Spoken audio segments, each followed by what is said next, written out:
my earning potential at the bedside versus in management, there's a stark difference. Splice Originals.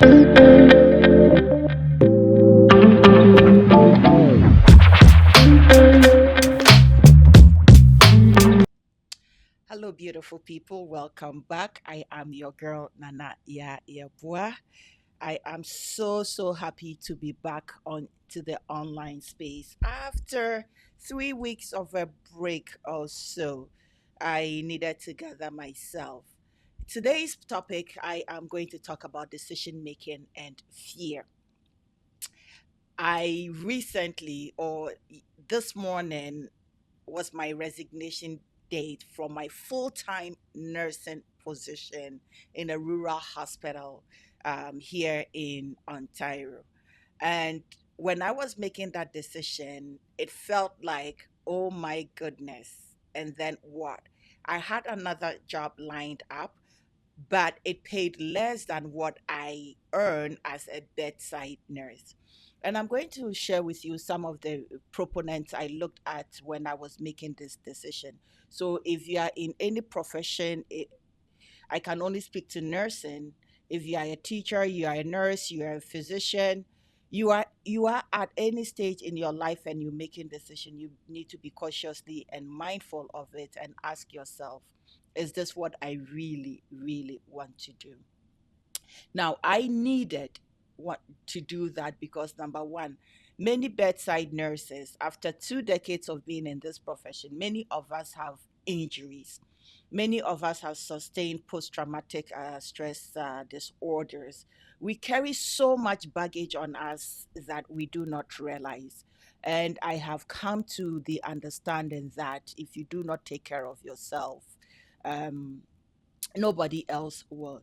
Now, it doesn't matter if you're a great nurse at the bedside, which I try to give people my all, but when you do not have any more to give, that means you gotta stop. Um, so the decision making was based on various factors. Number one, my body was talking to me, and it's been talking to me over the years. My mental health was not kosher. I started seeing a pattern in myself as to when I go to work, when I don't go to work, if I call in sick. And there were stresses, life stresses also impacting on all these things. So sometimes you need to take time and understand what is going on in your life. More so, I hurt my shoulder, my right shoulder, and I'm right dominant hand, which also impacted not only physically but mentally, which also made my temper really short. Not that I blew a fuse on anybody, no, but I realized that I also needed to take care of me and remove myself from that environment. As it will have it, I got a position which looks at another aspect of my life that I greatly advocate for, which is leadership, with self leadership and leadership in different spheres. I also look at values, enhancing values within, the people we come into contact with, customer service, etc., etc. So this particular new job fell in line with what I love to do, aside from the bedside nurse and dealing with mothers and babies. It also did teach me that sometimes you got to trade. Now we look at earning potential. That is, after 2 decades, you look at earning more.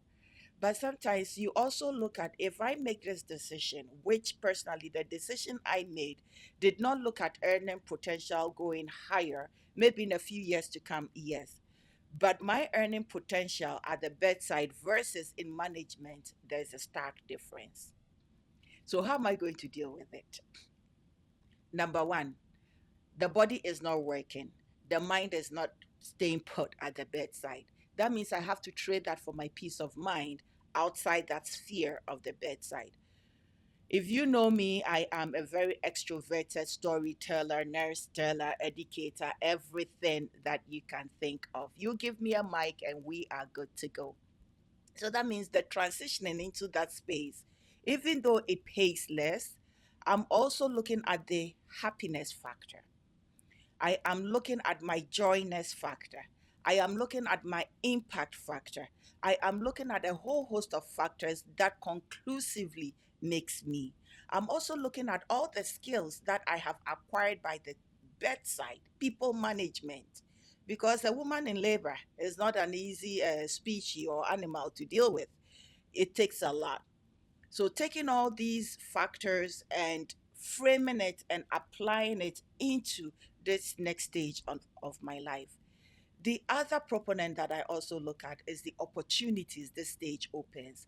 It is so wide that I can't begin to fathom it. So, I am allowing nature, the world, the universe, God to direct it, because I do believe I have a lot to give and a lot to bring to the table to transform many of us, because transformation doesn't come just overnight. It comes intentionally and over a long period of time. So, so in that sense, even though financially it is lower, the happiness factor, the input factor, the joy factor is higher. And when you are that happy and you are in sync and in flow with what you're going to do or what you're doing, I think you bring the best of you to it.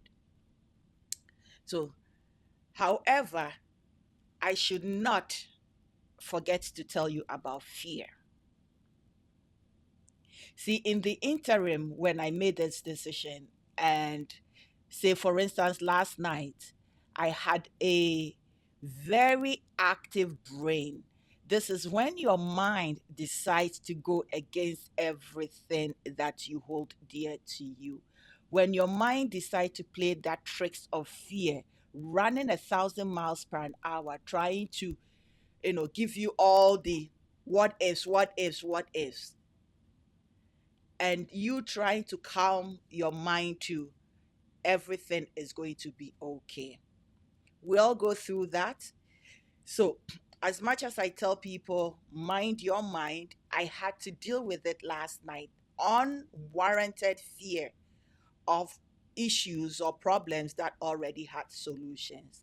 So it was difficult, but I do know and understand that the solutions are already out there and it will come to pass.